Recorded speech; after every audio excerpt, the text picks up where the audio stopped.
Hello student, स्वागत है आप सभी का आपके अपने चैनल गॉड क्लासेस पर।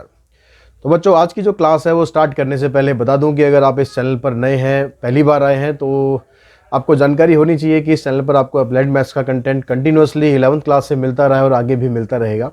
तो अगर आपने फर्स्ट टाइम आप देख रहे हैं तो वीडियो को लाइक करें, शेयर करें, सब्सक्राइब करें। अगर कुछ कमी लगती है, कुछ आपके सजेशंस हैं, तो वो भी आप कमेंट बॉक्स में लिख सकते हैं। और अगर आपको सब कुछ अच्छा लगता है तो चैनल को लाइक शेयर सब्सक्राइब ज़रूर करें और बेल आइकन को प्रेस करके रखें ताकि आगे आने वाले वीडियोस भी आप तक तुरंत से तुरंत पहुंच सकें।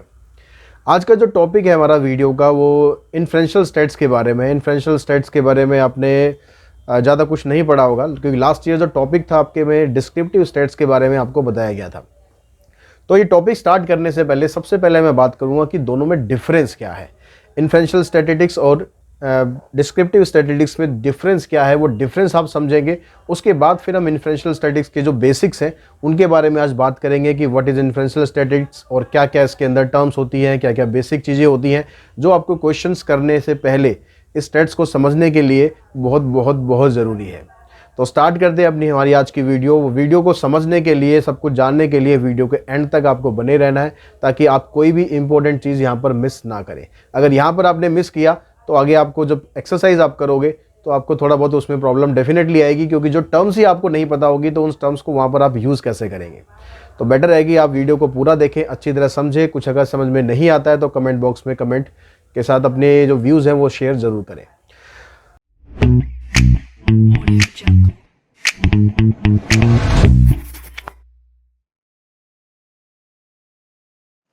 तो बच्चों, सबसे पहले समझते हैं हम यहाँ पर डिस्क्रिप्टिव स्टेट्स और इन्फ्रेंशियल स्टेट्स के अंदर क्या डिफरेंस है। ठीक है, अब यहाँ पर देखिए आपके पास सबसे पहले हम डिस्क्रिप्टिव स्टेट्स के बारे में बात करते हैं। अब डिस्क्रिप्टिव स्टेट्स में आप देखते हैं तो सबसे पहले यहाँ पर क्या आपको जो फर्स्ट पॉइंट है उसमें आपको क्या बताया हुआ है, ऑर्गेनाइज। ऑर्गेनाइज की स्पेलिंग थोड़ा सा ठीक नहीं है तो एडजस्ट कर लेना भाई। ऑर्गेनाइज एंड समराइज की स्पेलिंग में भी ई का फर्क है, दोनों के अंदर ई गड़बड़ है। तो organise and summarise data using numbers and the graphs. ठीक है, अब यहाँ पर कहता है कि जो डाटा होता है आपके पास, उसको जब आप ऑर्गेनाइज या समराइज करते हैं, किसकी हेल्प से? नंबर्स की हेल्प से या फिर आप ग्राफ्स की हेल्प से। जैसे आप बार ग्राफ बनाते हैं या फिर फ्रीक्वेंसी डिस्ट्रीब्यूशन टेबल बनाते हैं, हिस्टोग्राम बनाते हैं, पाई चार्ट बनाते हैं। ठीक है, जहां पर आप नंबर्स या ग्राफ का यूज कर रहे हैं, तो ये सब किसके अंदर आता है? डिस्क्रिप्टिव स्टेट्स के अंदर आता है। सेकंड पॉइंट में कहता है to describe the characteristic of the samples. जो सैंपल्स हमारे पास होता है, जो डाटा हमारे पास होता है, ये सैंपल क्या होता है, पॉपुलेशन वर्ड भी आएगा उसके अंदर, वो सब डिटेल में बाद में हम डिस्कस करेंगे। तो ये कहता है कि जो describe characteristic of the sample, sample की जो कैरेक्टरिस्टिक है यानी जो उसके अंदर स्पेशलिटी है, वो ये डिस्क्राइब करता है। It describe the basic feature of the situation. जो आपको डाटा दिया हुआ है उसका जो बेसिक फीचर है वो क्या है, उसके बारे में ये आपको बताता है। डाटा सेट यहाँ पर स्मॉल होता है। ठीक है, बहुत छोटा डाटा सेट हम लेते हैं। Measure of central tendency, mean median and mode, इनका हम यूज करते हैं। Measure of variability, range, variance, standard deviation, इन सब का यूज आप करते हो। ये ऑलरेडी आप 11th क्लास में सब कुछ पढ़ चुके हो, कर चुके हो कैसे कैसे हम ये निकालते हैं। ठीक है, collection, organising, classification, summarisation, analyse, interpretation and presentation of data. ठीक है, ये एनालाइज इंटरप्रिटेशन मैंने काटा नहीं है, ये पेन फर्स्ट टाइम यूज कर रहा हूँ तो कभी थोड़ा ऊपर नीचे हो रहा है, ये आदत नहीं पड़ी है। ठीक है, एडजस्ट कर लेना। तो यहाँ पर ये कह रहा है कि जो कलेक्शन है या फिर ऑर्गेनाइजिंग है, क्लासिफिकेशन है, समराइज करते हैं डाटा को, एनालाइज इंटरप्रिटेशन करते हैं, एक रिजल्ट हम निकालते हैं और डाटा को हम प्रेजेंट करते हैं, ये सब किसके अंदर आता है? डिस्क्रिप्टिव स्टेट्स के अंदर आता है। अगर हम बात करें इन्फ्रेंशियल स्टेट्स की, ठीक है, इन्फ्रेंशियल स्टेट्स जो आप पढ़ने वाले हो उसके अंदर आप क्या करोगे? तो सबसे पहला कहता है कि using sample data to make an inference और draw a conclusion of the population. यानी जो पॉपुलेशन है उसके बारे में आपने कोई कंक्लूजन निकालना है। ठीक है, उसके बारे में कोई कंक्लूजन निकालना है, उसके लिए हम इन्फ्रेंशियल स्टेट्स में यूज करते हैं। ये पॉपुलेशन क्या होती है, सैंपल क्या होता है, ये सब अभी थोड़ा सा डिटेल में हम पढ़ने वाले हैं आगे। To draw the conclusion of the data obtain, जो डाटा आपको मिला है उसका कंक्लूजन क्या रहा है। ठीक है, तो ये हम इन्फ्रेंशियल स्टेट्स में पढ़ते हैं। It explain the chances of occurrence of an event, जो इवेंट होता है उसके चांसेस क्या है उसके बारे में बताता है। जरूरी नहीं है कि जो हम कंक्लूजन देंगे वो हो सकता है कि वो ना भी हो। डाटा सेट इसके अंदर काफी लार्ज होता है। ठीक है, use probability to determine how confident we can be the conclusion we make are correct. ठीक है, अब यहाँ पर हम प्रोबेबिलिटी का यूज करते हैं कि जो कंक्लूजन हम दे रहे हैं उसमें हम कितने सही हैं। तो drawing conclusion, making comparison, and performing estimation, determining causes and effect relationships, hypothesis testing and the making prediction। ये सब काम हम किसके अंदर करते हैं? ये सब काम हमारा होता है इन्फ्रेंशियल स्टेट्स के अंदर। तो ये तो दोनों के अंदर बेसिक डिफरेंस था जो आपने पढ़ा है। डिफरेंस जो होता है ये भी आपसे पूछा जा सकता है। अब हम बात करते हैं what is inferential states. Inferential states के बारे में जब आपने यहाँ पर देखा कि इन्फ्रेंशियल स्टेट्स क्या है, ये कहता है to draw a conclusion about the population on the basis of sample evidence। इसी सैंपल एविडेंस के हिसाब से जब हम एक पूरी पॉपुलेशन के बारे में एक कंक्लूजन निकालते हैं, पूरी पॉपुलेशन के बारे में एक कंक्लूजन निकालते हैं, ये हम यूज करते हैं किसमें? इन्फ्रेंशियल स्टेट्स में। अब पॉपुलेशन क्या है यहाँ पर? पॉपुलेशन कुछ भी ग्रुप हो सकता है। पॉपुलेशन का मतलब यहाँ पर ये नहीं है कि नंबर ऑफ पीपल है, ठीक है, नंबर ऑफ पीपल या नंबर ऑफ एनिमल्स को आप पॉपुलेशन बोलेंगे। पॉपुलेशन कोई भी ग्रुप हो सकता है, किसी भी ऑब्जेक्ट का हो सकता है। उस पॉपुलेशन में से हमने एक छोटा सैंपल निकाला। एग्जाम्पल के तौर पे समझते हैं कि जैसे अभी कोविड का टाइम पड़ता है तो आपको एक टास्क दिया जाता है, एक पर्टिकुलर एरिया है जिसके अंदर 1000 लोग रहते हैं, आपको वहां पर सीरो सर्वे करके ये फाइंड करना है कि कितने लोगों के अंदर एंटीबॉडी बनी है। अब आप क्या करोगे? तो 1000 लोग हैं, उनके उनके पास तो नहीं जाओगे ना, क्योंकि बहुत टीडियस टास्क हो जाएगा, बहुत कॉस्टली टास्क हो जाएगा कि आप हर एक बंदे के पास आपको पहुंचना है। तो आप क्या करोगे? उस पॉपुलेशन में से आपने 100 लोगों को चूज कर लिया। तो ये 100 लोगों को जो आपने चूज किया, ये हो गया आपका सैंपल। अब उनके ऊपर आप एक्सपेरिमेंट करोगे, ठीक है, टेस्टिंग करोगे। वो टेस्टिंग कैसे कैसे करनी है वो आगे हम सीखेंगे। और टेस्टिंग करने के बाद आपका एक कंक्लूजन निकलेगा। अभी कंक्लूजन किसका निकलेगा? आपने टेस्टिंग करी है सैंपल पर, लेकिन सैंपल किसका था? पॉपुलेशन का। तो कंक्लूजन जो निकलेगा वो पूरे सैंपल, पूरे पॉपुलेशन के बारे में आएगा कि उन 1000 लोगों में से कितने परसेंट लोगों के अंदर एंटीबॉडी डेवलप हो गई है। क्लियर हुई बात? थोड़ा और डिटेल में हम समझते हैं कि इन सब का मतलब क्या है। अगर डेफिनेशन वाइज बात करें कि व्हाट इज पॉपुलेशन, पॉपुलेशन क्या है? पॉपुलेशन में कहता है instead population means group of objects, events, experiments, observation etcetera. It doesn't mean only the group of people और the animal. Normally population word आती है ना, दिमाग में आता है कि भाई इतने लोगों का ग्रुप, ठीक है, या किसी एक पर्टिकुलर एरिया की पॉपुलेशन की बात कर रहे हैं तो मतलब वहां पर इतनी पॉपुलेशन बढ़ गई है। इंडिया वैसे ही काफी पॉपुलेशन के मामले में इंक्रीज करता जा रहा है। चाइना के बाद दूसरे नंबर पर, और जल्दी हम, मुझे लग रहा है कि पहले नंबर पर भी आ जाएंगे। तो जैसे फॉर एग्जांपल के तौर पे यहाँ पर दे रहा है height of all male age between above 35 year in Delhi, pressure of all, blood pressure of all women age between 30 and 40 years. ये ग्रुप हो गया इनका। All register voters of India, यहाँ तो सर नंबर ऑफ पीपल ही आ रहे हैं। Humidity in July of all metro cities, amount of rainfall, ठीक है, ये सब क्या है हमारे पास? पॉपुलेशन है। अब पॉपुलेशन जो आती है आपके पास, दो तरह की पॉपुलेशन आएगी, एक होगी फाइनाइट पॉपुलेशन और एक होगी इनफाइनाइट पॉपुलेशन। जब फाइनाइट पॉपुलेशन की बात करते हैं, जैसे कि नाम से आपको समझ में आ रहा है, फाइनाइट का मतलब it is A countable group of objects, event, experiment etcetera. For example all citizen of India, teachers in the school, मतलब जो आप काउंट कर सकते हो। इनफाइनाइट का मतलब जो आप काउंट नहीं कर सकते, जैसे all star in a Milky Way. ये कितने काउंट करोगे भाई? ठीक है, बहुत मुश्किल है काउंट करना। Number of bacteria present in the culture, bacteria count करने भी बड़े मुश्किल है। तो इनको छोड़कर मतलब जहां पर आप काउंट कर सकते हो वो फाइनाइट पॉपुलेशन है, जहां काउंट नहीं कर सकते वो इनफाइनाइट पॉपुलेशन है। अब आते हैं हम सैंपल्स के बारे में। सैंपल्स के बारे में बताता है कि it is a smaller group of a member of a population selected to a represent the population.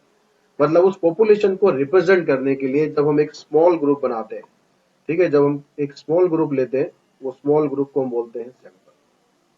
A well-chosen sample will contain most of the information about the population।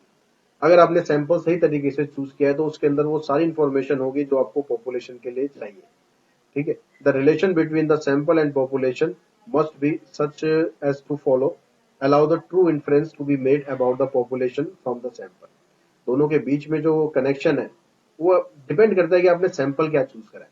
Sample अगर आपने सही choose करा है तो आपको उसके बारे में करेक्ट इन्फ्रेंस मिलेगी ही मिलेगी कि ये पॉपुलेशन, ये सैंपल जो है उसके अंदर जो कंक्लूजन आप निकालोगे वही कंक्लूजन पूरी सैंपल के लिए भी लागू होगा, ठीक है। जैसे आप यहाँ पर देख रहे हो population and sample.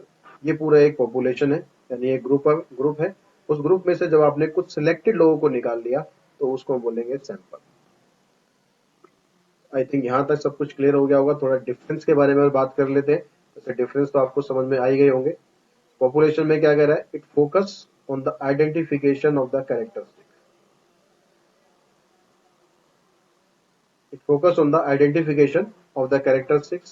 A survey done of an entire population is accurate and more precise with no margin of error. It is a collection of all elements having same characteristics. The measurable characteristic of population is called a parameter. अब यहाँ पर जो population के बारे में आपको बताया कि अगर आप पॉपुलेशन का सर्वे कर लेते हैं, हालांकि काफी टीडियस टास्क होता है, मतलब आप सैंपल की बजाय अगर आप पूरे पॉपुलेशन का सर्वे कर लो, मतलब आपने 100 लोगों की बजाय पूरे के पूरे 1000 लोगों का सर्वे कर लिया होता, उनके बारे में एंटीबॉडी के बारे में पता लगा लिया होता, तो आपके पास एक एग्जैक्ट फिगर सही तरीके से आ जाती है। सैंपल में जब आप करते हैं तो आप पूरे 1000 का तो ले नहीं रहे, उनमें से किसी 100 का ले रहे हो, तो उसमें जो कुछ एरर की जो चांसेस है वो हमेशा रहते हैं। और जो कैरेक्टरिस्टिक हम यहाँ से पॉपुलेशन के बारे में निकालते हैं उसको बोलते हैं पैरामीटर। सैंपल में कह रहा है it makes inferences about the population. Population के बारे में जो इन्फ्रेंसेस है, यानी जो कंक्लूजन है पॉपुलेशन के बारे में, सैंपल की हेल्प से हम निकालते हैं। A survey done using a sample of the population has a margin of error, जैसे भी हमने डिस्कस किया। सैंपल अगर आप लोगे तो उसमें एरर के चांसेस रहते हैं। इट इज सब group of member of the population. The measurable characteristic of sample is called statistics। तो measurable जो characteristic होती है इसको हम बोलते हैं statistics, और जो population की होती है उसको बोलते हैं हम पैरामीटर। ठीक, अब सैंपल भी आपके किस किस टाइप के हो सकते हैं। अब ये बड़ा इंटरेस्टिंग चीज है यहाँ पर सैंपल के बारे में समझना कि सैंपलिंग आपको कैसे करनी है, किस किस तरह की आपकी सैंपलिंग हो सकती है। ठीक है, ये सब चीजों के बारे में आप देखो यहाँ पर, प्रोबेबिलिटी सैंपलिंग और non probability sampling. Probability sampling क्या होती है, नॉन प्रोबेबिलिटी सैंपलिंग क्या होती है, पहले बात करते हैं प्रोबेबिलिटी सैंपलिंग के बारे में। प्रोबेबिलिटी सैंपलिंग में आपको बता रहा है in this type selection of the member is random. ठीक है, जैसे प्रोबेबिलिटी में क्या होता है कि जो सिलेक्शन होता है किसी भी चीज का वो रैंडमली होता है, कुछ ऐसा फिक्स नहीं होता है, वो रैंडमली आप सिलेक्ट करते हो। तो इसका मतलब क्या हुआ, it has equal chance of being selected, तो उसके सिलेक्ट होने के चांस है वो इक्वल हो जाते हैं। It is known as the random sampling. अब रैंडम सैंपलिंग में क्या क्या टाइप आती है आपकी, सबसे पहले कहता है simple random sampling. Simple random sampling में क्या है, in this every member of population has an equal chance of being selected. It is the most common method of sampling. ये सबसे कॉमन मेथड होता है सैंपलिंग का, सबसे सिंपल होता है, इसलिए ज्यादा उसमें डिटेल में जाने की जरूरत नहीं होती है। बहुत सिंपल तरीके से आप यहाँ पर क्या करते हो, जैसे आपने यहाँ पर अभी हमने जैसे डिस्कस किया 1000 लोगों का आपको एक सर्वे करना है। आपने क्या किया, उसमें से कोई भी का मतलब कोई भी 100 मेंबर आपने सिलेक्ट कर दिए। सबसे आसान तरीका होता है भाई ये 100 लोग आ जाओ, उसको हम बोलते हैं सिंपल रैंडम सैंपलिंग। इसके अंदर सभी के पास इक्वल चांसेस होता है सिलेक्ट होने का। ठीक है, जैसे ये आपके पास एक सैंपल है। आपने इसमें से क्या किया भाई, कुछ लोगों को आपने यहाँ सिलेक्ट कर लिया। ये पूरा का पूरा एक सैंपल है। हमने यहाँ से ऐसे रैंडमली एक बंदा ये सिलेक्ट कर लिया, एक बंदा ये सिलेक्ट कर लिया, एक ये सिलेक्ट कर लिया, एक ये कर लिया और एक ये कर लिया। ये बंदे हमने सिलेक्ट कर लिए। अब दूसरा आता है systematic sampling. It is similar to the simple random sampling but it is easier to conduct. लेकिन यहाँ पर ये सिंपल रैंडम सैंपलिंग से भी वो ज्यादा सिंपल होती है। In this member are chosen at the regular interval instead of randomly selected number. यहाँ पर रैंडमली सिलेक्टेड होने की बजाय हम क्या करते हैं, यहाँ पर एक नंबर चूज कर देते हैं, उस नंबर के हिसाब से हम उसको सिलेक्ट करते हैं। जैसे मान लो आपने, ये कहता है कि you have to select a number 4 from the first 10 numbers and then every 15th person is in the list is selected। आपने पहला क्या करा, जो चौथे नंबर पे व्यक्ति है उसको आपने सिलेक्ट कर लिया। अब उसके बाद फिर क्या होगा, फिर 10 लोगों के बाद आपने जो है वो फिर यहाँ 14 नंबर है वो सिलेक्ट कर लिया। फिर आपने 24 को सिलेक्ट कर लिया, यानी दैट मीन्स अगला क्या होगा, अगला 34 नंबर होगा, उससे अगला क्या होगा 44 होगा। तो इसमें आपको बिल्कुल सोचने की जरूरत नहीं, यार मैं इसको पिक करूं या इसको पिक करूं, इतना भी नहीं सोचना। सीधा सीधा नंबर्स बताने, भाई नंबर 4 आ जाओ, नंबर 14 बाहर आ जाओ, नंबर 24 बाहर आ जाओ। इस तरह से आपने इसको सिलेक्ट कर लिया। तो यहाँ पर देखो ये पर्टिकुलर नंबरिंग है। ये थर्ड नंबर पे मान लो यहाँ से स्टार्ट कर रहे हो, ये पहला मेंबर आप जैसे मर्जी सिलेक्ट कर लो, उसके बाद 2 छोड़ के आपने सिलेक्ट कर लिया, फिर 2 छोड़ के आपने सिलेक्ट करा, फिर 2 छोड़ के ये सिलेक्ट हो गया, फिर 2 छोड़ के ये सिलेक्ट हो गया। इस तरीके से आप अपनी रैंडम सैंपलिंग कर सकते हो। उसके बाद आती है बात स्ट्रैटिफाइड सैंपलिंग। स्ट्रैटिफाइड सैंपलिंग में क्या होता है, in this population is divided into the sub group. Population को हम सब ग्रुप्स के अंदर डिवाइड कर देते हैं, यानी जो पर्टिकुलर पॉपुलेशन है उसको अंदर उसके हमने क्या करा, सब ग्रुप्स के अंदर डिवाइड कर दिया called strata based on the relevant characteristic. आप कोई भी कैरेक्टरिस्टिक ले सकते हो, आप जेंडर के हिसाब से कर सकते हो, आप एज के हिसाब से कर सकते हो, आप इनकम प्रोफेशन के हिसाब से कर सकते हो, जैसे मर्जी जो आपका मन कर रहा है उसके हिसाब से आपने यहाँ पर सब ग्रुप बना लिए। अब उसके बाद क्या करना है, the member from each sub group are selected using simple random और सिस्टमेटिक सैंपलिंग। अब चाहे आप सिस्टमेटिक सैंपलिंग करो या आप सिंपल रैंडम सैंपलिंग करो, आपको हर एक ग्रुप से, हर एक जो सब ग्रुप आपने बनाए थे वहां से आपको एक एक मेंबर सेलेक्ट कर लेना है। जैसे हमने एक ये सब ग्रुप बना रखा है, एक ये सब ग्रुप बना रखा है, एक ये बना रखा है, एक ये बना रखा है। इसके अंदर से जो ये सर्कल्ड वाले पार्ट है, ये वाला हमने यहाँ से सिलेक्ट कर लिया, ये वाला हमने यहाँ से कर लिया, ये वाला हमने यहाँ से कर लिया, ये वाला यहाँ से कर लिया। सिलेक्ट करने का जो तरीका है, चाहे वो आप सिस्टम रैंडमली सैंपलिंग कर लो या फिर सिंपल सैंपलिंग कर लो, लेकिन आपको हर एक ग्रुप में से एक बंदे को आपको लेना है। यहां तक आगे बात समझ में। अब नेक्स्ट है cluster sampling. What is the cluster sampling? इसके अंदर क्या करते हैं, हम पॉपुलेशन को सब ग्रुप्स के अंदर डिवाइड कर देते हैं। ठीक है, यहाँ भी सब ग्रुप्स के अंदर किया और स्ट्रैटिफाइड में भी कर दिया, but each sub group has similar characteristic of the whole population. जो हर एक सब ग्रुप है उसके अंदर सिमिलर कैरेक्टरिस्टिक के होने चाहिए होल पॉपुलेशन की। This is useful when population is disperse. जब पॉपुलेशन काफी बिखरी हुई होती है तब ये तरीका जो होता है ये हमारे पास फायदेमंद होता है। जैसे फॉर एग्जांपल समझो एक कंपनी है, उसके 15 ब्रांचेज है। अब आपको क्या करना है, you want to select a sample of 100 employ. It is difficult to select member from each branch. हर एक ब्रांच से आपको सिलेक्ट करना बड़ा मुश्किल है।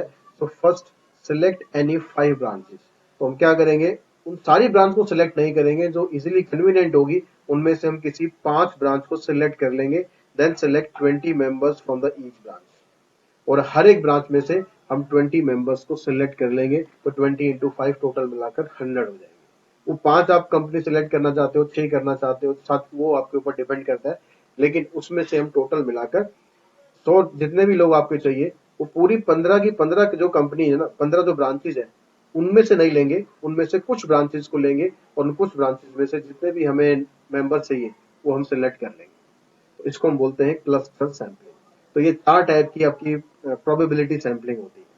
उसके बाद हम बात करते हैं नॉन प्रोबेबिलिटी सैंपलिंग की। तो जो नॉन प्रोबेबिलिटी सैंपलिंग है उसके अंदर जैसे प्रोबेबिलिटी का उल्टा ही हो गया एक तरह से। In this type of sampling the selection of members from the population is non random. यहाँ पर नॉन रैंडम होगा और each member has not equal chance of being selected. हर एक मेंबर के सिलेक्ट होने के चांस बराबर नहीं होंगे। It is easier and cheaper to access. ये सबसे आसान तरीका रहता है। You can not use it to make the valid statistical inference about the population, लेकिन इससे जो रिजल्ट आपका निकलता है ना उसके अंदर एरर के चांसेस ज्यादा होते हैं। सबसे पहली चीज है कन्वीनियंस। नाम में कन्वीनियंस है तो कन्वीनियंस हो गई। In this the member are selected which are the most convenient for research. सबसे आसान जो तरीका रहता है, आपको जो भी रिसर्च करना चाह रहा है वो उसको लगता है कि भाई ये सबसे आसान तरीका है, मैं यहाँ से सैंपल सिलेक्ट कर लूँ। Suppose you are researching about the may ask your friend who has visited these hotels. थोड़ा सा यहाँ पर मिसप्रिंट हो गया। आप यहाँ पर रिसर्च करना चाह रहे हो किसके बारे में, होटल्स के बारे में। आप किसी पर्टिकुलर मान लो आप कहीं घूमने जाते हो, तो किसी हिल एरिया में घूमने जा रहे हो, आप उत्तराखंड में जा रहे हो मान लो कहीं घूमने, और आप से लेके मान लो मंसूरी में आप घूमने जा रहे हो। अब वो वहां पर आप चाहते हो कि भाई उनके होटल्स के कैसे हैं, कौन कौन से होटल्स वहां पर है, उसके बारे में आप एक रिसर्च करना चाहते हो। अब आप क्या करोगे, यहाँ पर जो भी फ्रेंड आपके वहां पर गए हैं, नॉर्मल तरीका होता है कि मेरा फ्रेंड वहां पर गया है तो मैं कहूंगा भाई यार फलाना फलाना जगह जा रहा हूँ मैं, तो वहां पर होटल कौन कौन से है, तुम किस होटल में रुके थे। तो वो अपने एक्सपीरियंस के आधार पर मुझे बताता है कि भाई ये होटल वहां पर बढ़िया है, यहाँ पर फैसिलिटी बढ़िया है। तो फिर मैं उसके हिसाब से फिर डिसीजन लेता हूँ कि मुझे उस होटल में जाना चाहिए या नहीं जाना चाहिए। तो सबसे आसान तरीका है, हम मतलब डेली लाइफ में लगातार यूज करते ही रहते हैं। कहीं भी हम जाते हैं पूछ लेते हैं यार यहाँ पर जा रहा हूँ भाई, क्या वहां पर क्या क्या फैसिलिटी है या क्या क्या चीजें ऐसी हैं जो मुझे करनी चाहिए जो नहीं करनी चाहिए। तो ये सबसे आसान तरीका होता है कन्वीनियंस सैंपलिंग। उसके बाद आता है यहाँ पर voluntary response sampling. It is similar to the convenience sampling. It is similar to the convenience sampling. In this method people are themself ready to conduct the survey. इसके अंदर जो लोग हैं वो खुद अपने आप तैयार होते हैं सर्वे करने के लिए, ठीक है, इसलिए इसको बोलते हैं voluntary. Suppose you announce about the survey of the hostel facility, some student volunteer themself to collect the sample data. अब आप यहाँ पर मतलब सर्वे करना चाहते हो, या छोड़ो आप सीधी बात, अगर मान लो मैं बात करना चाहता हूँ कि जैसे कोविड का जो टीका आया था, तो उसके बारे में हमने एक सर्वे करना था कि भाई कितना ये अच्छा रहेगा टीका अगर हम इसको लगाते हैं। तो कुछ लोग कहते हैं वो वॉलंटरी खुद ही आए कि हाँ हमारे ऊपर आप टेस्टिंग कीजिए, फिर उसके बाद उनके ऊपर टेस्टिंग की गई, फिर उसके बाद रिजल्ट आए। तो वहां पर लोग जो खुद गए, यानी वो क्या हो गया, अपने आप को उन्होंने वॉलंटरी रिप्रेजेंट किया, तो वो हो गया हमारे पास वॉलंटरी रिस्पॉन्स सैंपलिंग। उसके बाद जजमेंट सैंपलिंग। जजमेंट सैंपलिंग क्या होता है, it is based on the opinion of the expert. अब यहाँ पर डिपेंड करता है, ये जो एक्सपर्ट है उसके ओपिनियन के ऊपर काफी हद तक डिपेंड करता है। It is also called purposive sampling. Here quality of the sample result depend on the judgement of the purpose person selecting the sample. जो पर्सन सैंपल सिलेक्ट कर रहा है उसके जजमेंट के ऊपर डिपेंड करता है। जैसे आप अगर कोई रियलिटी शो देखते हैं, जैसे इंडियन आइडल एक शो आया था, अभी भी चल रहा है आई थिंक, तो उसके अंदर क्या आता है, तरह तरह के सिंगर्स आते हैं। अब तरह तरह के सिंगर्स आते हैं तो वहां पर जो जज बैठे होते हैं उनके डिपेंड करता है कि उनको कितना पसंद आता है। आप कितने भी अच्छे हो, लेकिन अगर उनको पसंद नहीं आया तो आप रिजेक्ट होंगे। और अगर आप थोड़े से भी ज्यादा मतलब बहुत ज्यादा अच्छे नहीं हो, लेकिन उनको कोई बात आपकी क्लिक कर गई, आपकी आवाज क्लिक कर गई, आपका presence click, way of presentation click कर गया, कुछ भी, तो उनको लगता है कि हाँ भाई इसके अंदर पोटेंशियल है, तो वो आपको सिलेक्ट कर लेते हैं। और कई बार ऐसा भी होता है कि जो लोग सिलेक्ट नहीं होते हैं वो आगे जाके बहुत बढ़िया बढ़िया काम करते हैं। और ऐसा भी होता है कि जो सिलेक्ट हो जाते हैं लेकिन वो उतना अच्छा आगे जाके परफॉर्म नहीं कर पाते। तो यहाँ पर डिपेंड करता है कि भाई जजेस की जो मेंटेलिटी है वो उस समय किस तरह की है, या क्या वो आपको देख के वो क्या सोच रहे हैं। कई बार आपके अंदर क्वालिटी होती है लेकिन आप उसको उस टाइम पर रिप्रेजेंट नहीं कर पाते, तो इसको हम बोलते हैं जजमेंट सैंपलिंग। दूसरा होता है, फिर उससे अगला है फोर्थ, स्नोबॉल सैंपलिंग। अब स्नोबॉल तो आपने सबने पढ़ा ही होगा। स्नोबॉल जैसे जैसे वो लुढ़कती जाती है स्नोबॉल, वैसे वैसे अपना साइज को वो बड़ा करती जाती है। तो सेम यही चीज यहाँ पर होती है। We first select some person, then with the help of selected person we select some more, and this purpose continues to collect the sample। पहले हम कुछ लोगों को सिलेक्ट करते, फिर उनकी हेल्प से हम कुछ लोगों को और सिलेक्ट करते, और ये पर्पस जो है कंटिन्यूसली ये प्रोसेस चलता रहता है। इसको बोलते हैं स्नो बॉल सैंपलिंग। ठीक, जैसे अक्सर हमारे पास फोन आते रहते हैं कि भाई आपने क्रेडिट कार्ड बनवा लिया, अगर आपने बनवा लिया तो अपने 4 रेफरेंस हो दे दो। तो वो क्या होगी, एक स्नोबॉल सैंपलिंग कर रहे हैं। मैंने क्रेडिट कार्ड बनवा लिया तो मैं अपने 4 दोस्तों के नाम बताऊंगा, 4 में से हो सकता है एक या दो उसमें से कन्वर्ट हो जाए। फिर वो उनसे पूछेंगे। या जैसे मल्टी लेवल मार्केटिंग जो है वो भी इस तरह से काम करती है, एक तरह से स्नोबॉल सैंपलिंग के हिसाब से। तो एक पर्सन को आपने पकड़ा, 2 पर्सन को आपने पकड़ लिया, फिर उनकी हेल्प से धीरे धीरे आप और अपने ग्रुप्स को बढ़ाते जाओ। That is called snowball sampling. अब आता है उसके बाद सैंपलिंग एरर। सैंपलिंग एरर क्या होता है, the difference between A population parameter. ठीक है, जो पॉपुलेशन को मेजर करने का तरीका होता है पैरामीटर से हम करते हैं, and a sample statistics is known as the sampling error. जो डिफरेंस आता है पॉपुलेशन पैरामीटर के बाद बीच में और सैंपलिंग स्टैटिस्टिक्स के बीच में, उसको हम बोलते हैं sampling error. It can be इधर पॉजिटिव और negative, and the estimated sampling error decreases as the sample size grow। जैसे जैसे आप सैंपल साइज को ग्रो करते जाओगे, जितना बड़ा आपका सैंपल साइज होता जाएगा उतने एरर के चांसेस कम होते जाएंगे। क्योंकि अगर आपने पूरी पॉपुलेशन को ही अगर आपने सर्वे कर लिया तो एरर होने के कोई चांस नहीं रहेगा। तो सैंपलिंग एरर को हम डिनोट करेंगे एक्स बार माइनस म्यू। ठीक है, ये अब ये पॉजिटिव भी हो सकती है, नेगेटिव भी हो सकती है। एक्स बार का मतलब है सैंपल मीन, और म्यू का मतलब है पॉपुलेशन। ये पॉपुलेशन पैरामीटर है, ये आपके पास सैंपल स्टैटिस्टिक्स। ठीक है, अब उसके बाद हम देखते हैं रीजन फॉर सैंपलिंग एरर। इसके सैंपलिंग एरर होने के कारण क्या हो सकते हैं। The population parameter is estimated differently by the different sample. The population parameter को अगर हम डिफरेंट सैंपल से एस्टिमेट करते हैं, ठीक है, जो सेम कैरेक्टरिस्टिक वाले सैंपल ना लेके हम डिफरेंट सैंपल से करते हैं, तो एरर होने के चांस रहते हैं। Faulty selection of sample, sample size of sample, अगर सैंपल साइज बहुत ज्यादा छोटा होगा तो एरर होने के चांसेस ज्यादा रहेंगे। Sample result have potential variability. तो सैंपल रिजल्ट्स होते हैं वो, उसके अंदर जो वेरिएबिलिटी होती है अगर वो ज्यादा होती है तो भी हमारे जो सैम्पलिंग एरर होने के चांसेस है वो ज्यादा बढ़ जाते हैं। अब हमने यहाँ पर दो वर्ड्स और नए हमारे पास आए, एक आया पैरामीटर, एक आया स्टैटिस्टिक्स।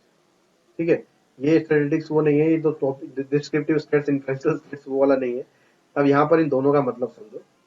पैरामीटर का मतलब क्या हुआ, a measurable characteristic of the population is called parameter, यानी वो मेजरेबल कैरेक्टरिस्टिक पॉपुलेशन के बारे में जिससे हमें पता चलता है उसको हम बोलते हैं पैरामीटर। जैसे population mean, population variance, population of deviation. और इसमें जो हम सिंबल्स यूज करते हैं ना, ये ग्रीक लेटर्स के सिंबल्स यूज करते हैं। जबकि जब स्टेट्स की बात आती है, a measurable characteristic of a sample is called statistics such as sample mean, ठीक है, या फिर सैंपल वेरिएंस, या फिर सैंपल स्टैंडर्ड डेविएशन। इसके अंदर जो हम लेटर्स यूज करते हैं वो इंग्लिश अल्फाबेट के लेटर्स यूज करते हैं। तो एक टेबल के थ्रू हम इसका डिफरेंस और समझ लेते हैं। ये डिफरेंस आपको यहाँ पर क्या क्या दिया है, यहाँ पर सबसे पहले आपको बता रहे हैं कि पैरामीटर के बारे में, पैरामीटर और स्टेट्स के बारे में यहाँ पर क्या डिफरेंस है। तो पैरामीटर का हो गया, it is the characteristic of the population. इससे पॉपुलेशन के बारे में आप जो कैरेक्टरिस्टिक निकालते हो वो उसको हम बोलते हैं parameter. It is a numerical value that is taken from the entire population such as population mean. तो पूरी पॉपुलेशन से हम एक न्यूमेरिकल वैल्यू निकालते हैं, generally denoted by the Greek alphabets. ठीक है, फॉर एग्जाम्पल ये the average weight of all male in the India, the average test score of the all student in a class. ठीक है, ये कुछ उसके एग्जाम्पल है। इसमें क्या होता है, it is a characteristic of the sample. Statistics is the numerical value taken from a sample and calculated from the sample observation alone, generally denoted by English alphabets. ठीक है, for example, the average weight of 1000 male in India, the average test of 200 student in the class of 500 student। तो 500 student में से अगर 200 student की हमने average निकाली और कंक्लूजन दे दिया हमने 500 के बारे में, तो इसका मतलब ये हम सैंपल का यूज करके पॉपुलेशन के बारे में बता रहे हैं। अब ये सब चीजें हमने समझ ली, पॉपुलेशन क्या है, सैंपल क्या है, स्टैटिस्टिक्स क्या है, पेरीमीटर क्या है। अब बात आती है कि भाई आपको इसमें से निकालना कैसे। ठीक है, क्या प्रोसीजर रहेंगे। तो उसमें सबसे पहले हम बात करते हैं यहाँ पर स्टैटिस्टिकल इन्फ्रेंसेस में। It is a process, it is a process through which inferences, any conclusion about the population are made based on the information obtained from the sample। Sample से जो हमें ऑब्जर्वेशन जो हमने सैंपल की करी उससे जो हमें इंफॉर्मेशन मिली, तो हमने वहां से कंक्लूजन निकाला किसके बारे में, पॉपुलेशन के बारे में। That is called statistical inferences. दो तरह के यहाँ पर स्टैटिस्टिकल इन्फ्रेंसेस होते हैं, एक पॉइंट एस्टिमेशन और एक इंटरवल एस्टिमेशन। पॉइंट एस्टिमेशन और हाइपोथेसिस, पॉइंट एस्टिमेशन और इंटरवल एस्टिमेशन, एक तो ये हो गया, दूसरा हो गया हाइपोथेसिस टेस्टिंग। अब ये एस्टिमेशन क्या बोला है, इसको क्या बोलते हैं एस्टिमेशन को। एस्टिमेशन हम पता नहीं दिन में कितनी बार करते रहते हैं, हमें पता नहीं होता कि हम एस्टिमेशन कर रहे हैं। तो कहता है process in which we obtain the value of unknown population parameter with the help of sample data. एक सैंपल डाटा की हेल्प से जब एक एस्टिमेशन हम देते हैं तो हम उसको बोलते हैं एस्टिमेशन। मतलब एस्टिमेशन का मतलब अनुमान। तो हम तन कितनी बारी करते रहते हैं सैंपल। हम क्या करते हैं, मान लो आपके पास एक आप कहीं पर कुछ परचेज करने जाते हो, अगर परचेज करने जाते हो तो आपसे मान लो सपोज आपने कुछ चावल लेने हैं। ठीक है, चावल लेने हैं, चीनी लेनी है। अब दुकानदार के पास आप जाते हो, भैया चावल हमें दिखने। अब चावल वो आपको दिखाता है, थोड़े से दिखाता है। अब पूरा बोरा तो खोल के दिखाता नहीं है। अगर पूरा बोरा आपने खुलवा लिया तो भैया आपको उसी समय बाहर कर देगा कि भैया निकल लो मेरी दुकान से, पूरा नहीं दिखाऊंगा। अब थोड़ा सा ये देख के आप उसमें एस्टिमेशन बनाते हो, हाँ भाई अच्छे हैं चलो भाई ले लेते हैं, या बेकार है चलो नहीं लेते। तो वो एस्टिमेशन होता है। अब एस्टिमेशन दो तरह के एस्टिमेशन होते हैं, point estimation and interval estimation. अब इसके बारे में डिटेल में हम नेक्स्ट वीडियो में बात करेंगे। आज की इस वीडियो में इतना ही करते हैं। आई होप यहाँ पर आज जो मैंने सब कुछ आपको बताया, सारी जो बेसिक टर्म्स बताई है तो आपको समझ में आ गई होगी। इनको आप अच्छी तरह से समझ लें, रटने की जरूरत नहीं है, समझ लेंगे तो आपको सारी चीजें याद हो जाएंगी। अपनी लैंग्वेज में भी एक्सप्रेस कर सकते हैं, ऐसा नहीं है कि बिल्कुल आपको बुक की लैंग्वेज यूज करनी है। बाकी जो पॉइंट एस्टिमेशन है, इंटरवल एस्टिमेशन है, इन सब के बारे में नेक्स्ट वीडियो में बात करेंगे। आज की इस वीडियो में इतना ही। Thanks to all.